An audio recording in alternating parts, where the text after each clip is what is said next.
The death toll in Iran's ongoing protests has risen to at least 35 now, with over 1,200 people detained, according to the US-based human rights activist news agency.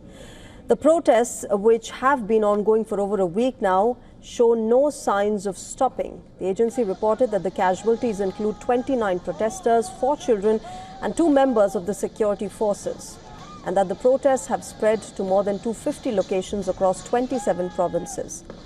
The group, relying on an internal activist network, has been accurate in past reporting. Videos circulating on social media have shown the Iranian regime's crackdown on the protests. In one such video, it is claimed that authorities targeted a hospital in Ilam province, where wards were reportedly raided with tear gas and live ammunition. Medical staff were beaten as well. These actions are being criticized as a blatant violation of international law. Iran's judiciary has warned that Tehran will offer no leniency to the rioters, even though the public has a right to demonstrate. The head of the country's judiciary, Gholam Hossein Mohseni Ejei, said that he has instructed the Attorney General and the prosecutors across the country to act in accordance with the law, with resolve against the rioters and those who support them. He went on to add that Iran listens to the protesters and their criticism and distinguishes between them and the rioters. The remarks came after President Donald Trump warned that Iran would get hit very hard by the United States if the authorities killed more demonstrators. Protests erupted in Iran, remember, on the 28th of December, when shopkeepers in capital Tehran staged a strike over high prices and economic stagnation. They have since spread to other cities and expanded to include political demands. However, according to official announcements, 12 people have been killed since December 30th in clashes, including members of the security forces. The police intelligence officers in the capital have identified a suspected rioter hideout and seized weapons, ammunition, and materials for making improvised explosive devices. UN Secretary General Antonio Guterres urged Iran to respect the protesters' right to peaceful demonstration, emphasizing the need to prevent further casualties and allow individuals to express their grievances. Meanwhile, India on Monday issued an advisory urging its citizens to avoid the non-essential travel to Tehran. According to the advisory, Indian nationals are advised to avoid non-essential travel to Iran until further notice. Indian nationals living in Iran on resident visas are advised to register with the Indian embassy if not already done. Remember, Iran's economy has been hit hard by tough international sanctions, with its currency rial losing more than a third of its value against the USD over the past year, and inflation in double digits. On Sunday, the government announced a monthly allowance for every citizen to alleviate economic pressure, equivalent to around 3.5% of the average monthly wage.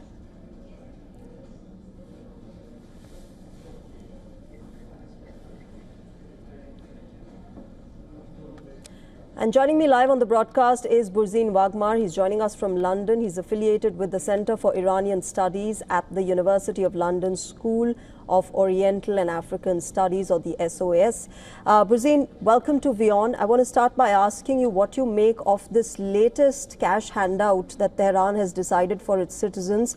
It's about $7 per person per Iranian that the Iranian government wants to give out to satiate these protests. Well, it's a bit too little and a bit too late. And it's not just the $7 handout given to the most needy sections of society that the government has started dispensing. We're also looking at other measures, which are, again, too little, too late, even as protests have spread to 22 out of 31 provinces in over 100 locations. For example, Shreya, this year, well, I should rather say this October past, for the first time, Halloween celebrations were allowed and the authorities turned a blind eye to it. Now, you think the youth are going to be satisfied with that? Or the fact that motorbike licenses for females are being finally being put into action? There's talk of that happening at the Tehran municipal level, but also nationally speaking. Then there is the question of walking your dog. For long, it's been illegal to do so. Yes, I repeat, walking your dog as a pet is illegal in Iran, but it's never been legally enforced, and now they're turning a blind eye to that. Then there's now the question of the morality police, the ones who are responsible for breaking up parties and young couples, unmarried couples sitting in cafes and that sort of thing, have been asked to go slow. And there's been talk now that they'd be replaced by a new force of 80,000 volunteers. That's according to Hussain Shariat Madari, who runs the ultra-conservative Kayan newspaper and is personally very close to the Supreme Leader Khamenei. Okay. He himself has lashed out at that. So these are just measures I pointed out. And then it was mulled in Parliament that a new assembly and rally bill which will be promulgated, which would allow citizens to vent their frustration through peaceful assembly and expressing themselves through constructive criticism. But again, none of this is going to be allowed by the IRGC security apparatus, who will come down very heavily, given that already the security status is raised to a yellow level, which is one short of red, when, Shreya, infantry units can be put into action with roadblocks and with live firing, which is what they did in 2017 and 2019 during times of rioting. So Burzeen, help me understand this then. What is the solution? There is, of course, these protests that are expanding across Iran. We've also got reports coming in of Iranians who are living outside of the country. Say, for example, in Los Angeles, they have been protesting as well. What is the solution? Because the Supreme Commander, Khamenei, has broken his silence, but he's not said that I'm going to step down. No, he has not said that. And technically, per the Constitution, the Supreme Leader can be removed, Shreya. There is a theoretical article for removing the Wali Faqih. But that's never been exercised because the ones who would have to do it are partly appointed by him. So that's just the way it's a stitched up system and has always been so.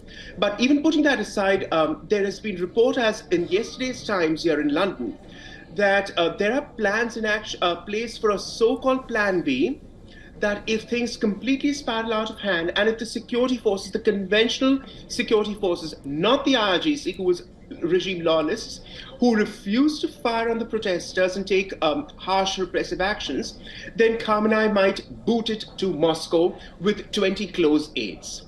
Okay. This has now been put out for the first time, as was carried in yesterday's Times in London.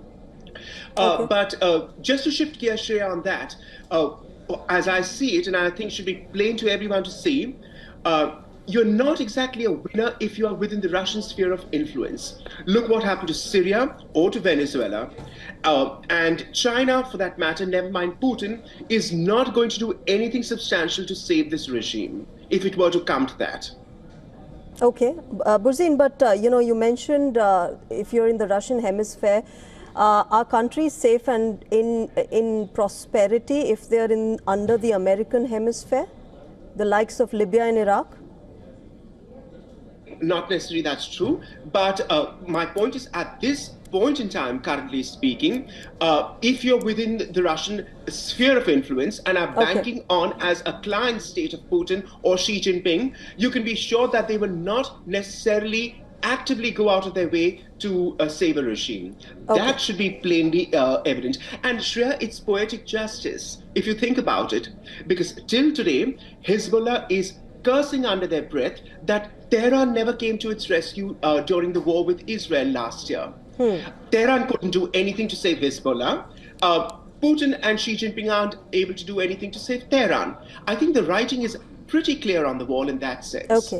Okay, I'm going to leave it there, Burzeen. Let's wait and watch what happens in Iran for the next few days and weeks. Thank you very much for joining us at the moment and sharing your perspective. Thank you.